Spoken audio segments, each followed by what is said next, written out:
안녕하세요. 매일 성경통독 묵상을 통한 은혜 나누기입니다. 오늘의 제목은 심상치 않은 상황 아래에서입니다. 오늘 성경 본문의 배경은 다니엘 10장입니다.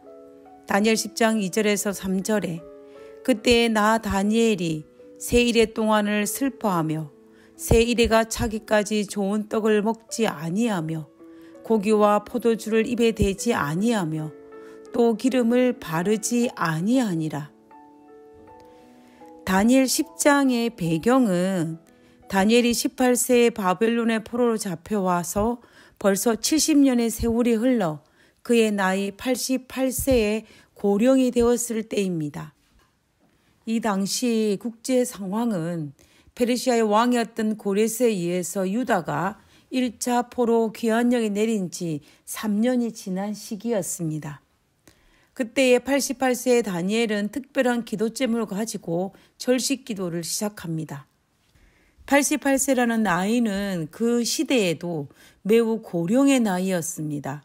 그런데 본문에 다니엘이 너무 슬퍼서 3주 동안 자신의 힘을 유지할 수 있을 정도의 단순한 음식만 먹고 좋은 음식들을 금하고 그 당시 보편적으로 행하던 기름을 바르지 않고 오직 기도에만 집중하고 있었다라고 성경은 기록하고 있습니다.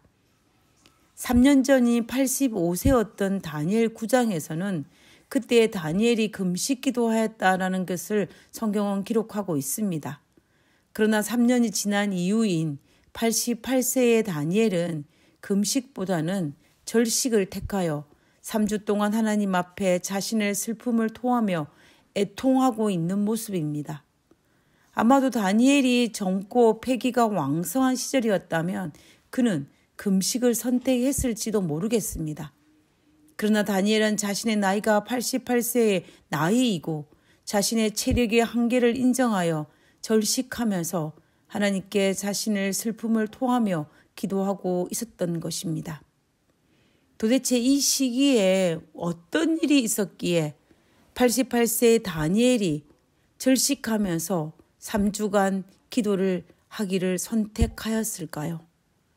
그 이유는 1차 바벨론 석방령이 내리자 5만 명이 안 되는 유다인 중의 소수가 본국으로 돌아가 성전을 재건하고자 하였습니다. 그 당시 대다수는 오랫동안 고향처럼 살아온 터전인 바벨론 땅에 남아있기를 선택하였습니다. 그런데 더 큰 문제는 성전 재건이라는 큰 꿈을 가지고 고국으로 돌아간 이스라엘 백성들은 예루살렘에 돌아간 지 2년이 지났음에도 불구하고 성전이 재건되었다라는 소식을 들리지 않았습니다. 오히려 사마리아인들에 의해서 성전 건축이 방해받아 중단되고 있었다는 소식이 들렸습니다. 아마 궁궐 안에서 고위 관직을 맡고 있었던 다니엘은 사마리아인들에 의해서 작성된 성전을 방해하고자 하는 거짓 상소문이 올라오는 것을 목격하였을 것입니다. 이런 심상치 않은 상황을 직시한 다니엘은 자신의 고령의 나이임에도 불구하고 하나님께 특별 기도를 드리지 않을 수가 없었던 것입니다. 하나님은 고령의 다니엘의 슬픔을 보셨습니다. 다니엘의 간구를 들으셨고 다니엘의 아픈 마음을 위로하고 싶었습니다. 그래서 하나님께서는 친히 가브리엘 천사를 보내셨습니다. 가브리엘 천사를 통하여서 하나님의 기별을 다니엘에게 전달되었고 다니엘은 하나님의 섭리를 깨닫고 위로를 받을 수가 있었습니다. 우리도 가끔은 다니엘처럼 특별한 기도의 시간을 정하여 기도하는 것이 필요합니다. 주변에서 일어나는 심상치 않은 일들을 그냥 무방비 상태로 바라보거나 무감각하게 바라보거나 아니면 한숨 짓기보다는 하나님께 지금의 상황을 고스란히 알리고 하나님의 도우심을 간구하며 하나님의 섭리를 구하는 특별한 기도의 시간을 가져야 합니다.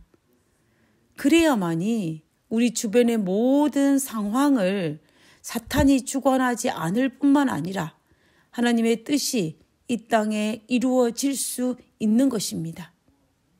그리고 우리 자신도 하나님의 섭리를 깨달아 위로와 용기와 희망을 가질 수 있는 것입니다.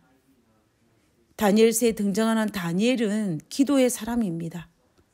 18세의 바벨론에 잡혀오는 그날부터 고령의 나이가 되는 그 시간까지 언제나 그는 하나님의 뜻을 구하면서 기도하기를 쉬는 죄를 범치 않고 살아온 기도의 산 증인이었습니다.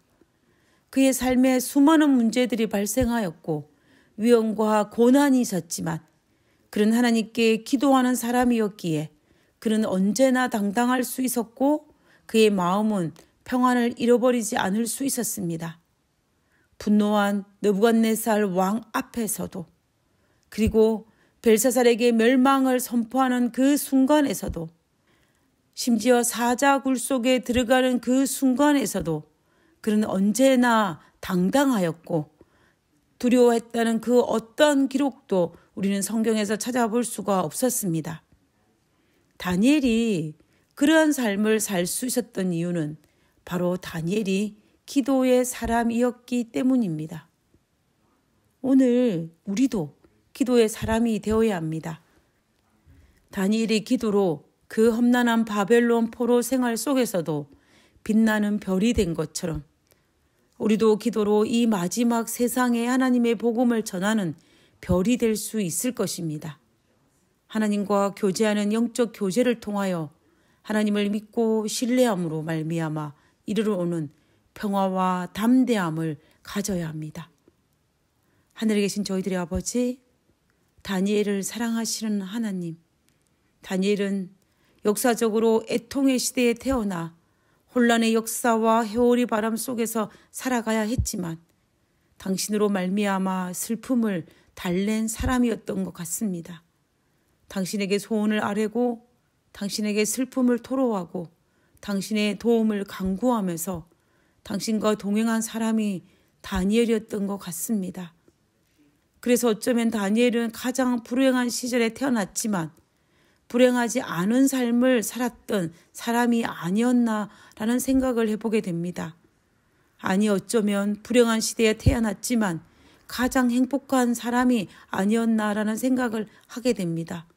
아버지여, 오늘 이 시대를 살아가는 우리들도 이 마지막 시대에 하나님으로 말미암아 가장 행복한 그리스도인의 삶을 살 수 있도록 도와주옵기를 거룩하신 예수님 이름으로 기도드렸습니다. 아멘.